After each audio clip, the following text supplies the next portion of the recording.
ya. Kita udah bahas pertama adalah kasus asam kuat atau basa kuat, ya kan?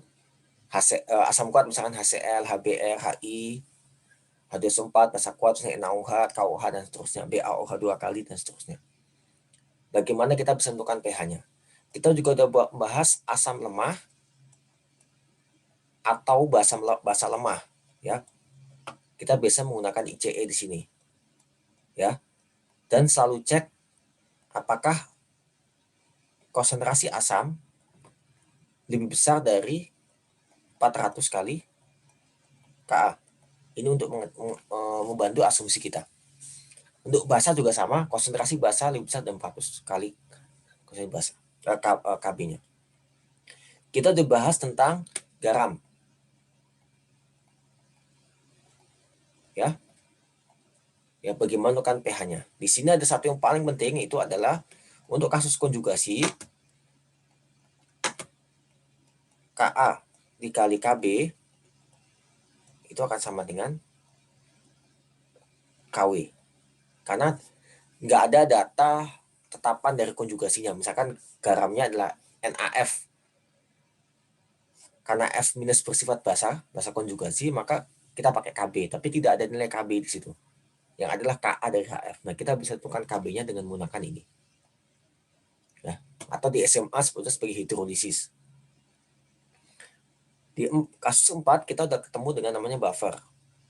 Yang kita pelajari kemarin terakhir. Penyangga. Nah, ini juga kita menggunakan ICE. Nah, kalau untuk garam, ini yang ada adalah konjugasi saja. Ya, kalau ini berarti asam lemah saja atau basa lemah saja. Kalau garam berarti konjugasi saja. Asam konjugasi saja atau basa konjugasi saja. Kalau buffer itu ada campuran antara asam lemah plus basa konjugasinya. Atau basa lemah ditambah dengan asam konjugasinya. Jadi kapan kita menganggap kasus itu buffer, kapan kita menganggap itu garam, kapan kita menganggap asam lemah, lihat apa yang ada di larutan. Kalau di larutan ada yang cuma konjugasi, maka berarti kita akan menggunakan kasus yang ini. Kalau di larutan cuma ada asam lemah, maka kita menggunakan kasus ini. Kalau di larutan ada asam lemah dan basa konjugasinya, maka kita gunakan kasus nomor 4. Nah, yang kita belum bahas adalah kalau di larutan ada asam lemah, ditambah asam kuat. Dua-duanya asam. Maka kita akan hanya menganggap asam kuat yang akan berperan. Ya, jadi itu akan sama dengan kasus nomor 1. Kalau ada basa kuat dan basa lemah, maka itu juga akan sama dengan kasus nomor 1. Jadi perhitungan pH tidak akan lepas dari 4 kondisi ini.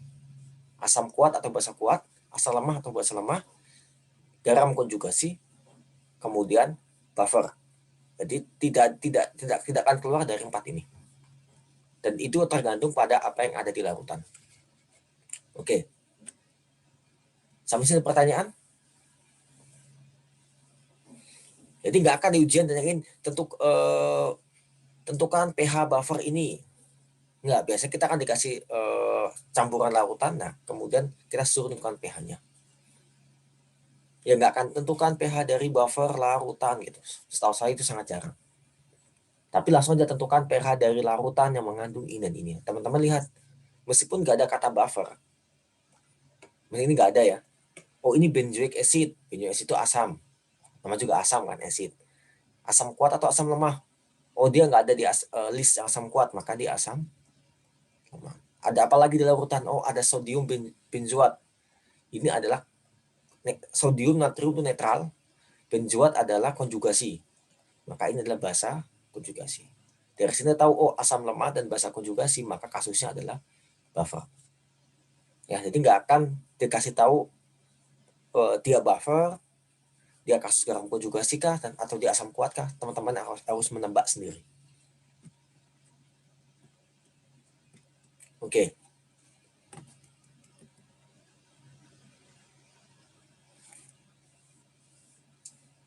Nah,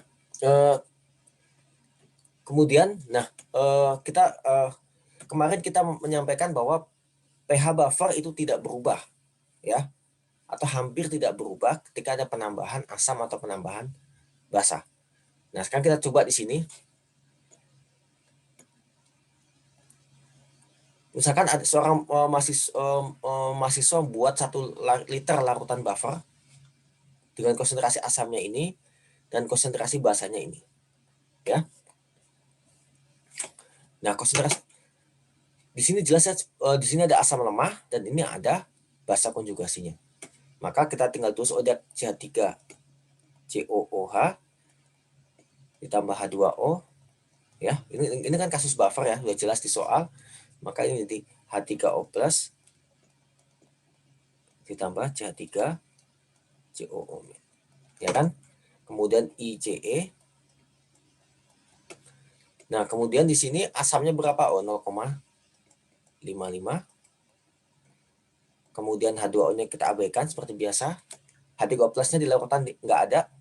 Nah, bedanya dengan asam lemah, kasusnya di sini ada basa konjugasi. Kita tinggal tulis 0,45.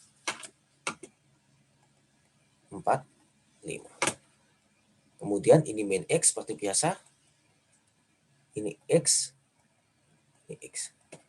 Kemudian seperti biasa 0,5 min X. X 0,45 plus X. Oke, kita cek apakah konsentrasi asam dikali terhadap 400 kali Ka. Ini 0,55. 400 kali 1,8 kayaknya sekitar 28 kali 10 pangkat min 3. Ya. Lebih besar kan ya? Maka kita bisa abaikan X, maka ini biar gampang, ini 0,5. Kita abaikan ya. Ini X, ini 0,45. Seperti itu. Nah, tinggal karena ini asam, ada Ka, H3O+ adalah X, C3COO- adalah 0,45, kemudian ini adalah 0,55. Ya, seperti itu. Sehingga kita bisa dapat X-nya berapa? X-nya adalah H+ di sini, itu adalah 2 kali 10 pangkat 2,2 kali 10 pangkat min 5. Oke, itu perhitungan pH buffer secara umum ya. Nanti tinggal teman-teman latihan aja di tugas. Ada pertanyaan sampai sini? Atau kalau kita buat log, berarti pH-nya adalah min log 2,2 kali 10 min 5, yaitu adalah 4,66. Nah, pertanyaannya, berapa pH-nya kalau kita tambahkan asam? Tambahkan basa. Ini kita tambahkan basa ini. Berapa pH-nya? Kalau kita tambahkan basa, si basa ini akan bereaksi dengan asam. Ya kan? Nah, kita cek di larutan, mana yang bersifat asam, mana yang bersifat basa.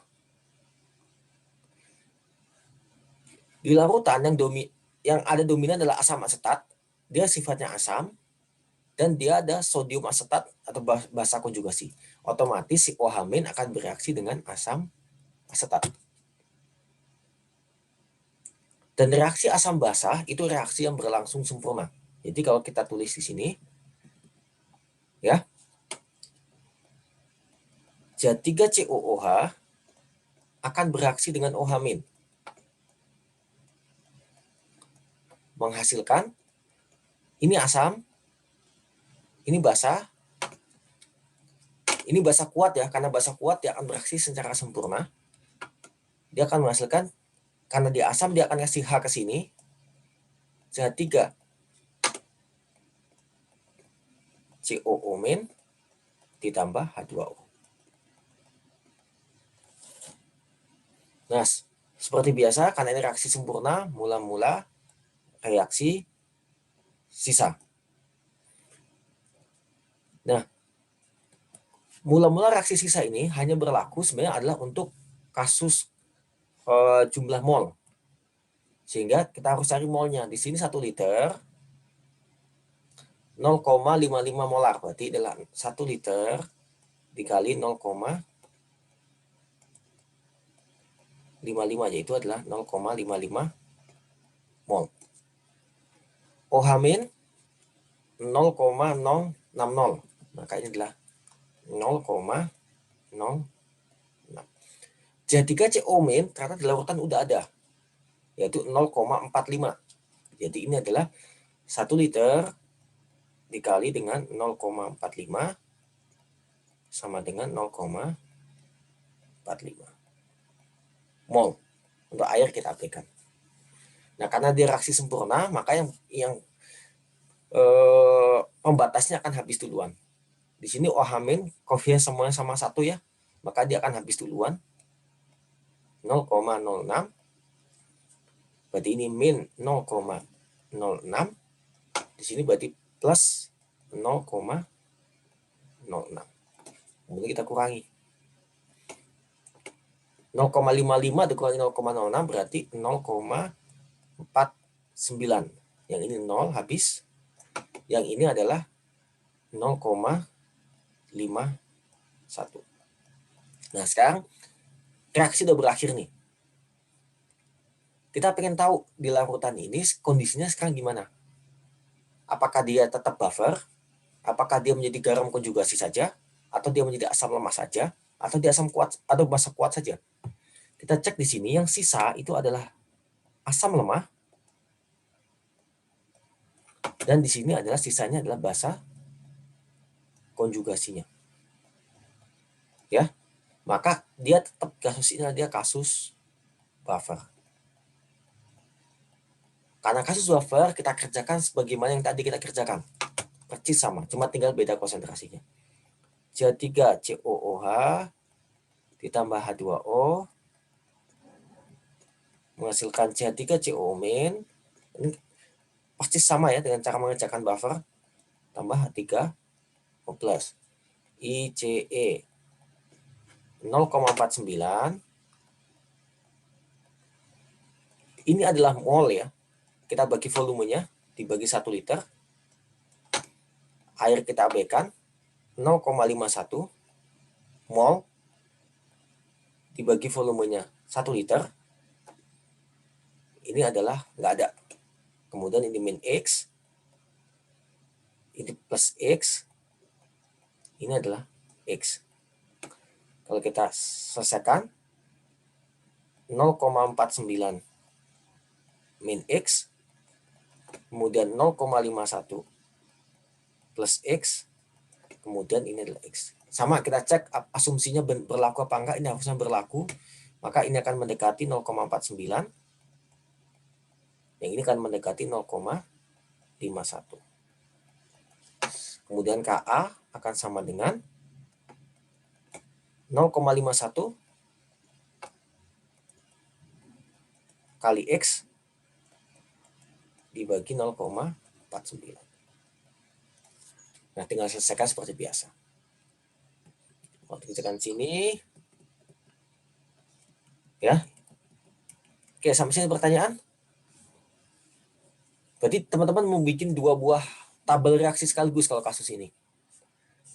Reaksi pertama MRS untuk mengetahui apa yang sisa di larutan. Yang kedua adalah di kasus ini karena, dan ini bisa jadi kondisinya berbeda ya. Kalau misalkan yang pereaksi ternyata habis, ini habis misalkan, misalnya ini habis, dan ini juga habis, sisanya adalah ini saja, maka teman-teman nggak bisa menggunakan buffer. Karena ini sisa basa konjugasi aja, teman-teman menggunakan kasus garam. Ya, jadi ini akan sangat bergantung pada ICE yang di bawah, akan sangat tergantung pada apa yang sisa di atas.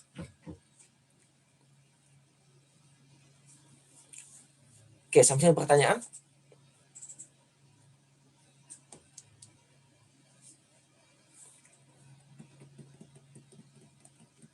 Seperti ini ya. Nah, ini sama kayak tadi. Ya, kalau kita selesaikan dapat H plusnya sekian. pH-nya adalah 4,76. Kalau kita lihat sebelumnya pH-nya adalah 4,66. Setelah ditambahkan, naik sedikit menjadi 4,76. Jadi perubahannya sangat kecil. Ya itulah kenapa buffer itu kita katakan dia bisa menjaga pH agar tetap konstan. Tidak sepenuhnya konstan, tapi dia perubahannya sangat kecil. Itulah fungsi dari buffer. Oke. Nah, ini saya nggak akan terlalu ini persamaan ini biasa teman-teman di analitik akan sering menggunakan ini. Jadi kalau kita tadi reaksi buffernya adalah seperti ini. Ini reaksi umum ya, asam ditambah H2O masukkan H3O+ tambah amin. Ka-nya adalah seperti biasa, produk pangkat koefisien dibagi fraksi pangkat koefisien, H2O kita abaikan. Kalau kita tata ulang dia akan menjadi seperti ini. H3O+ sama dengan Ka, ya kan? Kalau ini kita pindah. Ini kita pindah ke sana, ini kita pindah ke bawah. Ka kali Ha, asamnya dibagi amin. Terus kita bikin log, dapatnya seperti ini. Oke, terlepas dari semua ini,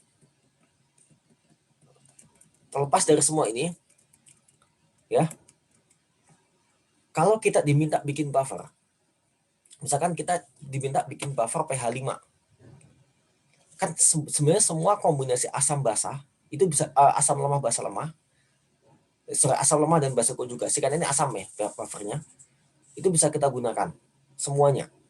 Tapi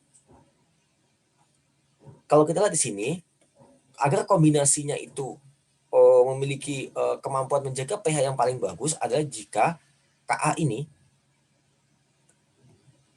berdekatan dengan nilai pH-nya.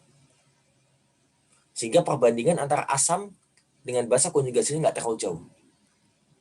Kenapa? Misalnya, kalau misalkan perbandingan asamnya ini 1 molar, misalkan, basa konjugasinya 10⁻⁻⁶ molar. Misalkan, agar menjadi pH yang kita inginkan. Buffer yang seperti ini, kalau kita tambahkan basa akan bereaksi dengan asam. Otomatis dia bereaksi 1 molar. Dia akan aman. Karena kita punya cadangan asam 1 molar.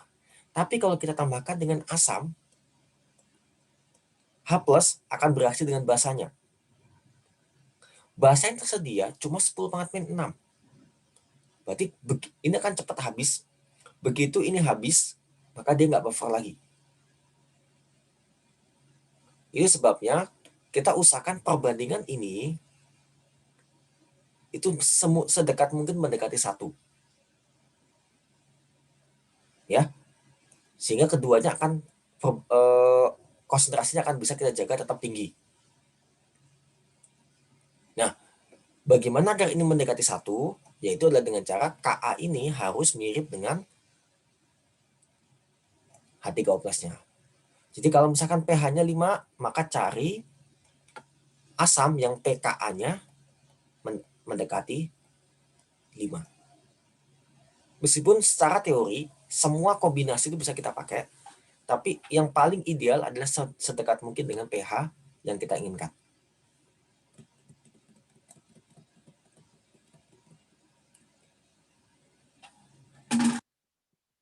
Wah, ini panjang lah ini. Misalkan ini contoh beberapa kombinasi. Kita ingin bikin larutan dengan pH 4,6 misalkan. Ya. Maka cari yang nilai Ka-nya mendekati H+ yang di sini atau pKa-nya mendekati pH ini. Kita cari aja 0,46. Nah, ini yang paling dekat. Ya. Nah, terus kenapa yang kita pilih adalah asetik ya? Ini ada pertimbangan lain, misalkan asam ketat lebih murah. Tapi secara penentuan yang paling memungkinkan adalah yang paling bagus adalah ini. Secara nilai Ka-nya. Ya, kalau ini harganya kalau ini dia berbahaya misalkan yang asat-asat aman, ya otomatis dengan perbedaan kecil kita akan pilih yang aman. Ya, tapi kalau kita hanya melihat nilai Ka, yang akan kita pilih adalah 4,72. Karena asam ini mudah meledak. Ya, ini sudah meledak menghasilkan gas nitrogen. Sedangkan asam asetat jauh lebih aman. Seperti itu. Ya. Ada pertanyaan di sini? Biasanya teman-teman nggak akan diminta bikin pH, tapi kalau nanti teman-teman udah masuk ke penelitian, ya, terus kemudian ada reaksi harus di buffer, bisa jadi nggak ditulis buffernya apa gitu. Tapi dikasih tahu, oh pH-nya pH 7,2 gitu. Nanti teman-teman cari nilai pKa yang mendekati 7,2. Seperti itu.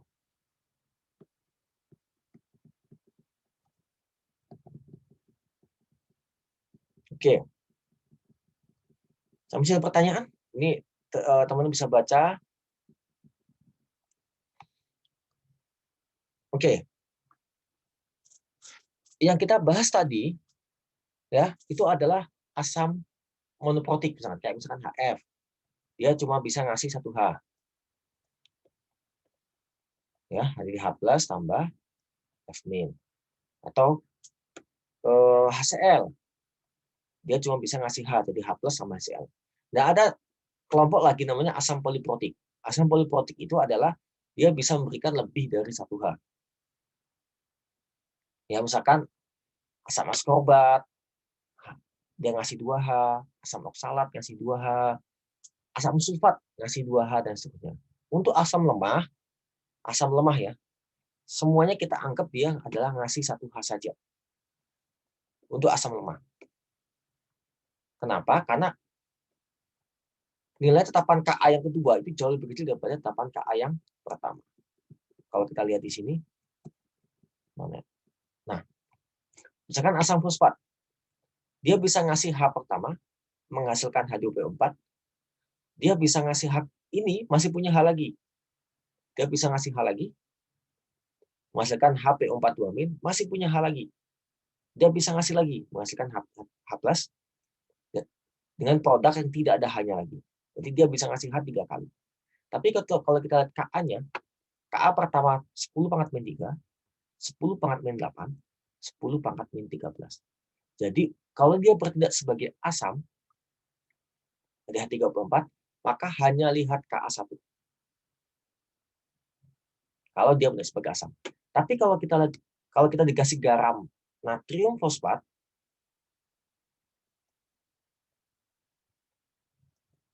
berarti yang ini, ya, maka hanya lihat Ka3-nya. Tapi kalau kita dikasih asam fosfat, maka hanya lihat Ka1-nya saja. Jadi abaikan reaksi selanjutnya bahasanya. Abaikan reaksi selanjutnya. Seperti itu. Ada pertanyaan sampai sini?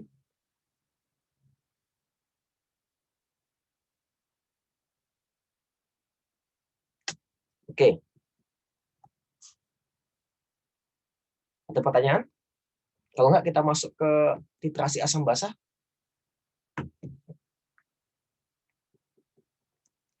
Teman-teman, praktikumnya masih online ya? Iya, Pak. Iya, Pak. Iya, Bapak. Kalau praktikum offline mah teman-teman saya yakin kebayang mengenai titrasi. Udah masuk titrasi secara online? Udah, Pak. Udah, Pak. Kebayang titrasi ngapain? Di SMA ada nggak titrasi? Di SMA? Ada, Pak. Ada, Pak. Oke, aman lah harusnya. Karena ya jangan sudah anak kimia kalau nggak masuk lab itu asa yang kurang gitu. Ya kita berharaplah semoga pandemi ini segera berakhir. Jadi teman-teman bisa kuliah dengan normal lagi lah. Kan nggak sayang 4 tahun online semua. Dan ini memang terjadi di seluruh penjuru bumi sih. Ya. Jadi kalau teman-teman sudah melakukan titrasi, maka saya nggak akan banyak jelasin titrasi itu apa. Jadi titrasi itu ada banyak jenisnya, ada titrasi asam basa, titrasi redox, titrasi pengkompleksan, dan seterusnya. Jadi titrasi itu adalah metode untuk mengetahui konsentrasi zat yang nggak kita ketahui, ya, dengan menambahkan zat yang kita telah ketahui. Ya, jadi kita punya zat yang kita ketahui konsentrasinya, dan kita tahu jumlahnya. Nah, kita reaksikan dengan zat yang kita nggak tahu konsentrasinya, tapi kita tahu jumlahnya. Misalkan kita ingin tahu kadar dari vitamin C di tablet misalkan. Teman-teman larutkan, misalkan dapat 25 mili larutan. Ya. Tapi teman-teman nggak tahu konsentrasinya berapa. Ya kan? Kemudian teman-teman kasih titrasi dengan larutan NaOH misalkan. NaOH, teman-teman tahu, oh di sini konsentrasinya 0,1 molar volume. Terus dibutuhkan volume misalkan 15,00 ml. Kita tahu konsentrasinya berapa dan kita tahu jumlahnya berapa. Itu zat yang kita tambahkan. Atau sebaliknya, jadi yang di bawah kita tahu volumenya dan juga konsentrasinya. Yang kita masukkan, kita tahu volume, tapi kita nggak tahu konsentrasinya. Seperti itu. Jadi salah satu zat harus diketahui volume dan konsentrasinya, dan zat yang lain cuma diketahui volumenya aja. Nah, dari sini kita bisa tentukan kira-kira konsentrasi vitamin C berapa. Kalau kita tahu reaksinya, maka kita bisa menentukan dengan mudah. Anggap aja vitamin C itu adalah HC ya. Karena dia asam ascorbat misalkan harusnya 2C tapi kita anggap aja HC. Maka tinggal NaOH ditambah dengan HC. Kita tahu NaOH itu adalah asam basa kuat, maka reaksinya sempurna kan ya. Sehingga dia akan menghasilkan NaC ditambah H2O. Mula-mula reaksi sisa karena reaksi. Jadi kapan kita pakai sebenarnya kalau di bahasa Inggris sama aja ICE ya, initial change end gitu atau initial change equilibrium. Tapi ya itu akan menurut saya agak membingungkan ya. Jadi sebaiknya kalau saya pribadi kalau untuk reaksi sempurna saya akan pakai MRS. Kalau reaksi kesetimbangan saya pakai ICE. Tapi itu terserah kalian, tergantung style kalian. Dan MRS itu hanya untuk jumlah mol. Ya, karena kita main stoichiometry di sini. Nah, di sini molnya adalah 0,1 dikali 15. Jadi 0,015. Kita nggak tahu mol dari vitamin C. Ya, karena kita nggak tahu konsentrasinya. A misalnya. Ini nggak ada. Karena ini reaksi berlangsung sempurna, ya, maka NaOH dimasukkan itu biasanya tepat dia habis bereaksi. Maka ini min 0,15. Ini juga min 0,15. Karena dia tepat bereaksi ya. 0,15. Airnya kita abaikan. Ini habis. 0,15. Karena titrasi itu dia akan berhenti seidealnya tepat ketika zat yang ditambahkan dengan zat yang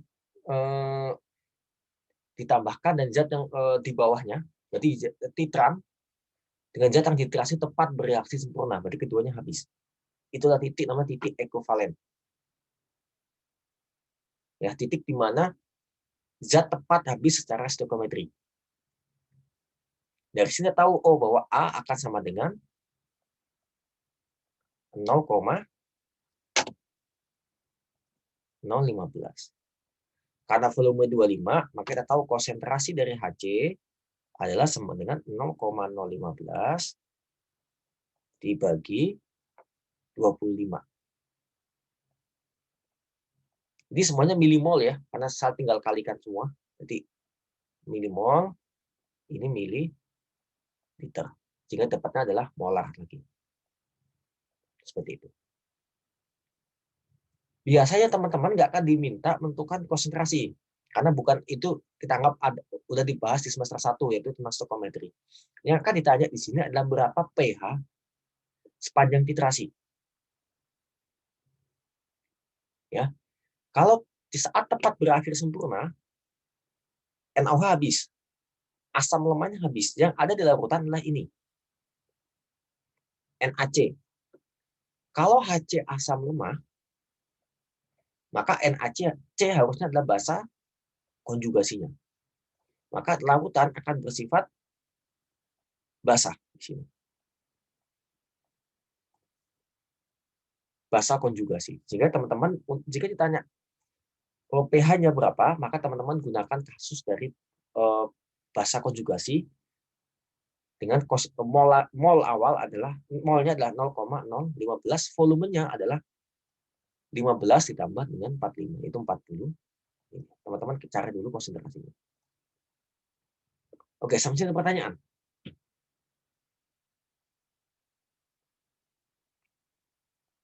Jadi soal titrasi itu termasuk soal yang sangat sering keluar di ujian ya. Bukan karena dari soal titrasi kita bisa banyak hal yang bisa ditanyakan. Kita bisa tanyakan kasus asam lemah. Misalkan saat sebelum NaOH ditambahkan berarti cuma ada HC saja, itu adalah asam lemah. Ketika NaOH ditambahkan sebagian sehingga ada HC, ada NaC, itu adalah kasus buffer. Ketika mereka tepat habis bereaksi, kayak kasus yang kita bahas barusan, itu adalah kasus basa konjugasi. Ketika NaOH-nya berlebih, berarti di sana ada NaOH sama NaC. Ini adalah basa lemah, basa konjugasi, yang ini adalah basa kuat. Basa kuat dan basa konjugasi kita bisa abaikan yang konjugasinya. Kita hanya kerjakan berdasarkan basa kuat saja. Jadi semua yang kita bahas tadi itu bisa ditanyakan hanya dalam satu soal titrasi. Tapi memang soalnya lebih complicated karena kalau salah di atas biasanya di bawahnya juga akan bermasalah juga gitu. Ya, ada pertanyaan sampai sini?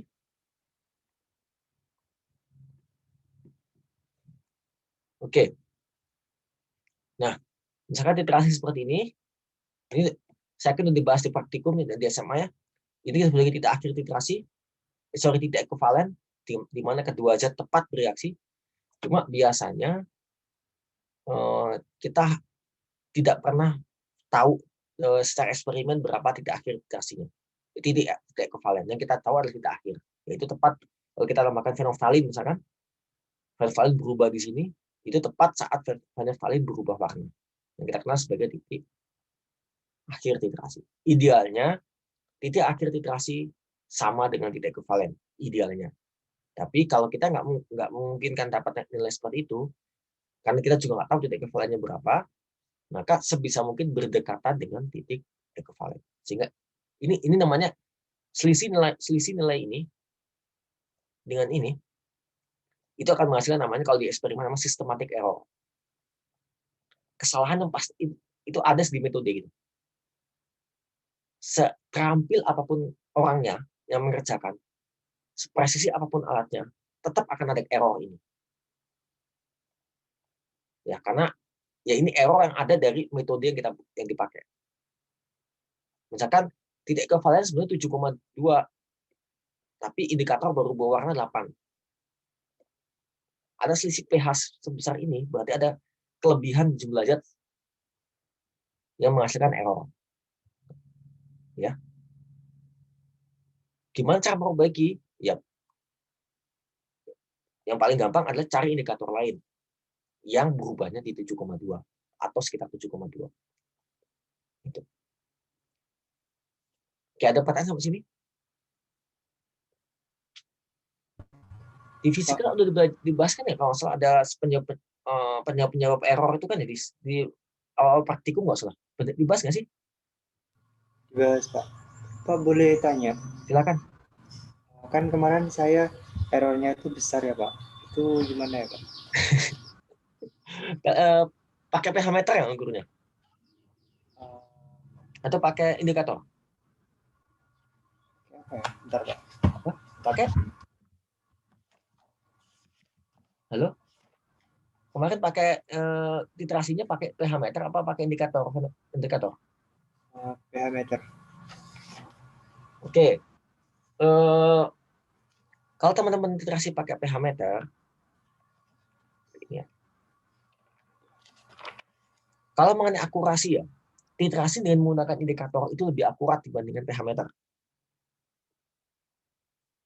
Pertama, kalau teman-teman titrasi menggunakan pH meter, yang kalian lakukan adalah kalian tambahkan, kemudian di stop dulu, terus baru dijalankan, baru diukur. Itu gitu kan ya. Kemudian karena biasanya di sini ada bata pengaduk ya, kan titrasinya masih online kan ya, Iya, Pak. ya benar nggak gambar saya? Kemudian ditambahkan lagi, pH meternya diangkat, ditambahkan lagi, setelah itu diaduk baru dicelupin lagi. Karena nggak mungkin diaduk bersama dengan pH meter sini, kebentur rusak pH meternya. Jadi kalau teman-teman menggunakan titrasi menggunakan pH meter, penambahan volumenya itu biasanya kalau nggak salah per 1 mili atau per 0,5 mili dan seterusnya. Benar nggak? Iya, Pak. Tapi kalau teman-teman menggunakan indikator, titrasi itu bisa tetes by tetes. Per tetes. Satu tetes itu 0,05 mili. Jadi kalau titrasi menggunakan indikator resolusi kalian ini. Tapi kalau menggunakan pH meter, resolusi kalian ini. Terus kemudian kalian melakukan ekstrapolasi kan dari titik-titik ini, kalian tarik garis kan nih untuk menentukan titik ekuivalennya. Otomatis pertama bisa jadi pencampuran larutannya nggak homogen. Itu pertama. Karena kalau nambahkan jumlah banyak, kemudian belum tentu dia homogen di sini. Itu penyebab error pertama. Yang kedua, ya karena resolusi step kalian terlalu besar. 0,5 mili. Berarti kesalahannya gede banget di sini. Kalau ini, saya kelewat 2 tetes gitu. 2 tetes itu cuma 0,1 mili. Saya kelewat satu step, itu kelewat 0,5 mili. Otomatis kesalahan ini jauh lebih besar dibandingkan kesalahan pakai indikator. Gitu. Dan beberapa indikator itu, kelewat satu tetes, itu warnanya udah berubah jauh. Phenolphthalein misalkan. Kelewat satu tetes, itu akan berubah dari harusnya pink muda menjadi ungu. Itu kelewat satu tetes. Ada pernah titrasi pakai phenolphthalein di SMA? Ada? Di sini? Harusnya ada lah ya. Ada yang pernah? Pakai apa, Pak? Titrasi asam basa pakai phenolphthalein indikator? Kayaknya pernah, Pak. Di SMA.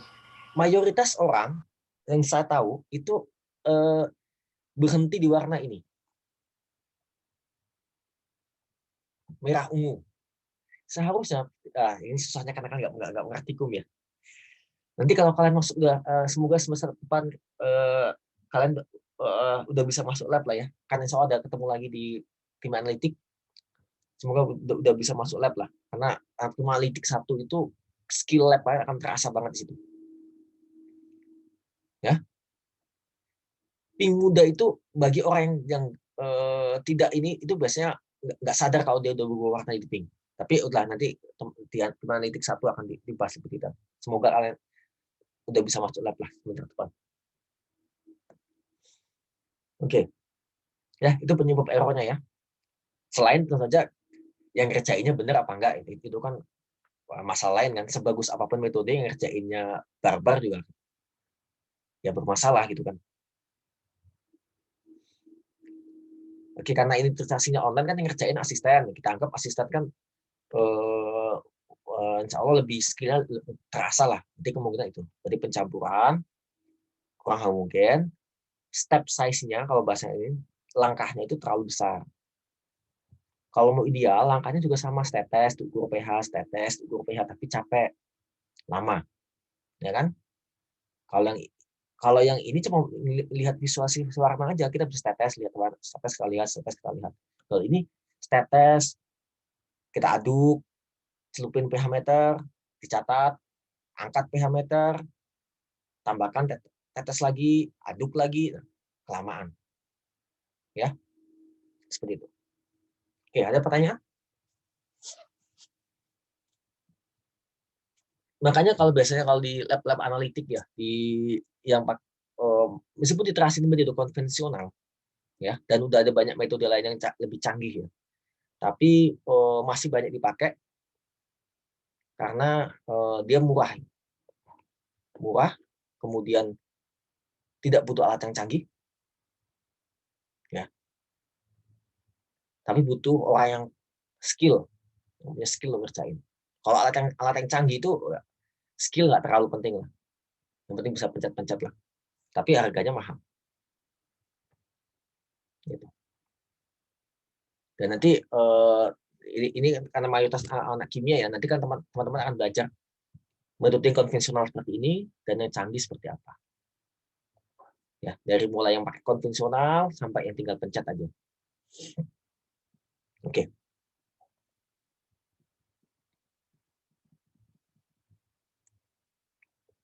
Ya, misalkan ini titrasi fenolftalin, fenolftalin itu kalau diasam dia tidak berwarna, dibasah dia akan berwarna seperti ini. Nah, ini tuh kelebihan.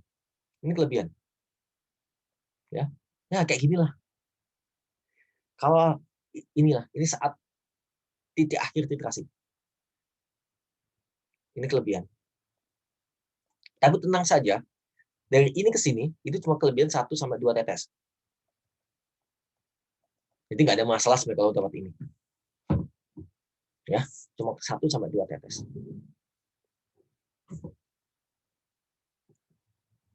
Oke, ini tasi ini kalau salah ini menggunakan warna biru ya, bromtimol biru kayaknya.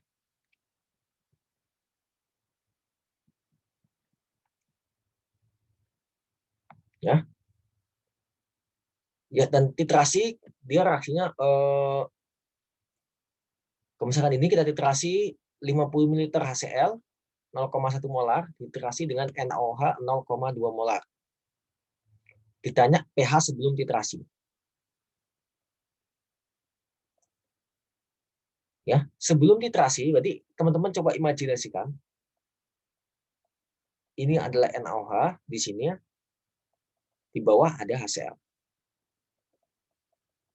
Sebelum titrasi berarti nggak ada NaOH yang masuk. Berarti kita cuma punya HCl saja dalam air. Otomatis sebelum titrasi itu adalah kasus HCl saja, itu adalah kasus asam kuat.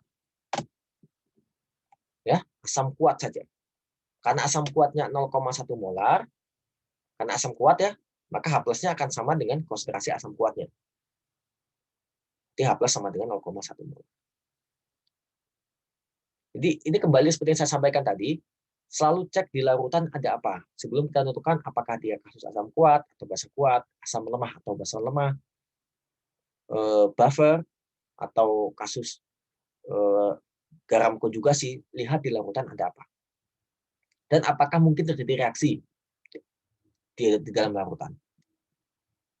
Oke, misalkan ditambahkan 50 ml HCl, HCl-nya ada 50 ml tadi ya, 50, dia 0,1 molar, kemudian ditambahkan 0,2, ini 0,2 molar, 10 mili. Ya kan, ditambahkan. Nah, kita cek NaOH itu adalah basa kuat. HCl itu adalah asam kuat. Basah ditambah asam, apalagi dua-duanya kuat, itu bereaksi. Sehingga ada reaksi antara NaOH ditambah dengan HCl menghasilkan NaCl, ya kan, ditambah dengan H2O. Asam ketemu basa menghasilkan garam tambah H2O. Kebalik sorry. Ini basa, asam kuat ketemu asam kuat, menghasilkan garamnya sifatnya netral kan, karena dua-duanya kuat, tambah H2O.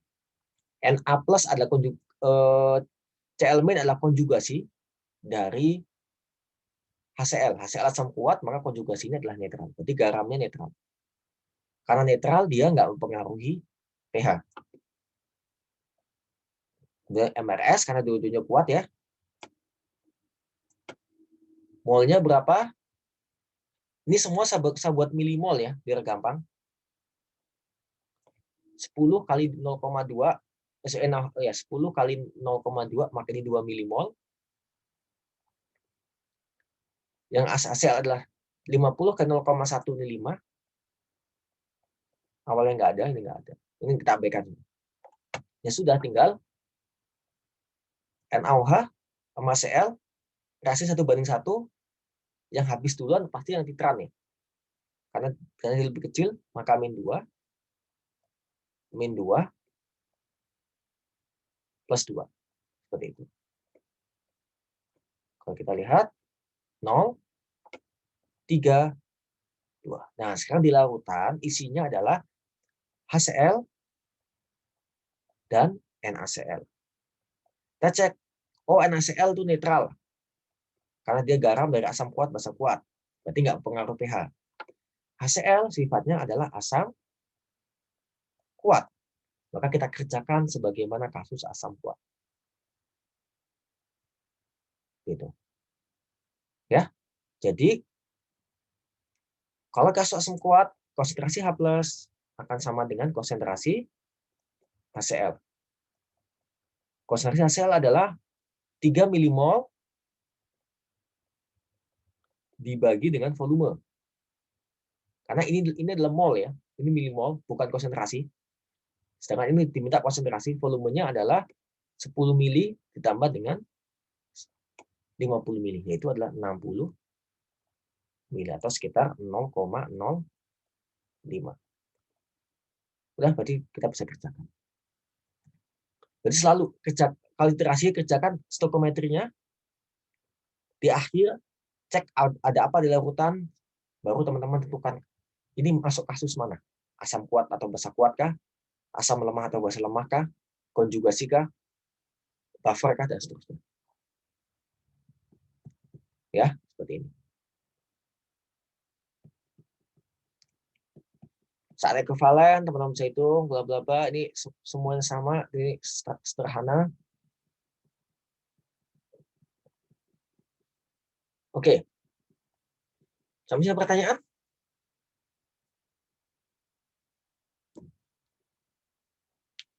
Halo, ada pertanyaan?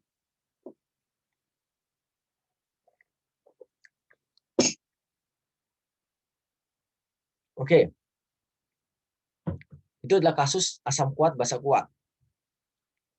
Dengan titik ekovalennya, kalau tadi kita lihat produknya adalah garam yang sifatnya netral, maka titik ekovalennya akan dituju.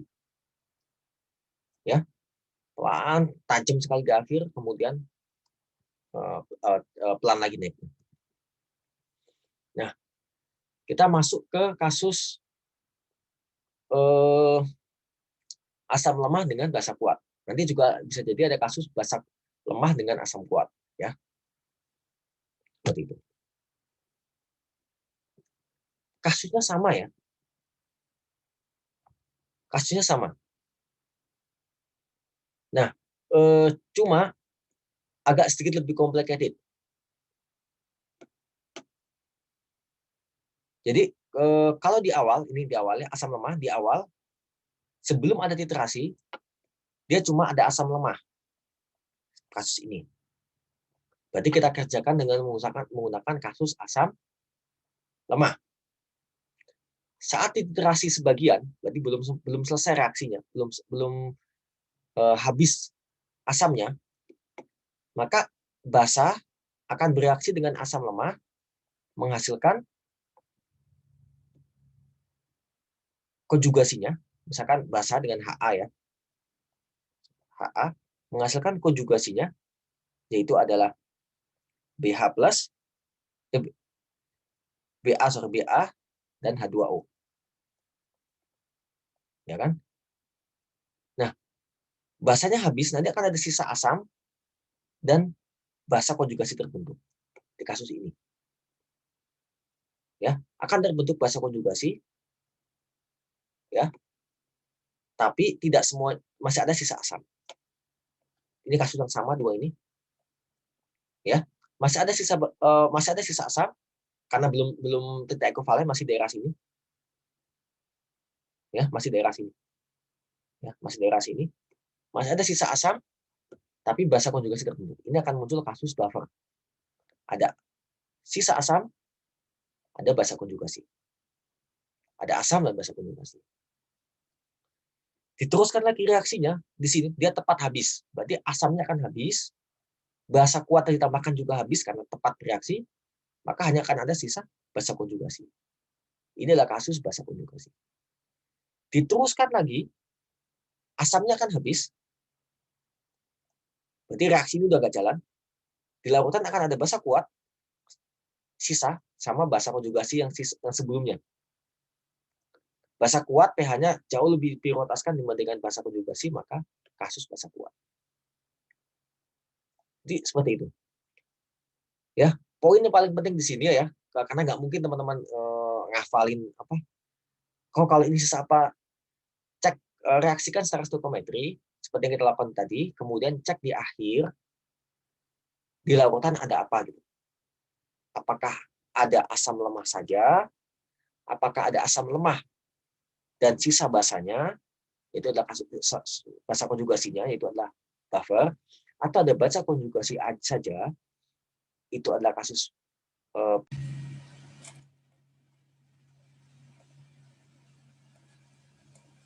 oke. Maaf tadi sempat terputus karena setiap jam 10 pas itu internet kosan saya akan merestart. Nggak tahu sebabnya apa. Jadi semua akan putus koneksinya.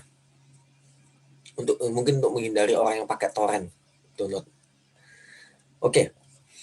Jadi kalau misalkan yang sisa adalah garamnya saja, maka masuk kasus garam. Kalau yang sisa adalah basanya kelebihan ditambah dengan basa konjugasi yang produk dari sebelumnya, maka basa konjugasi akan diprioritaskan sehingga dia kasus basa kuat. Seperti itu. Ya. Nah, ini teman-teman bisa lihat perhitungannya. Saya nggak akan bahas ini ya. Nanti saya akan bahas di review aja. Sekalian buat mereview semua materi keistimewaan asam basa. Jadi ini akan saya bahas di saat review. Ya.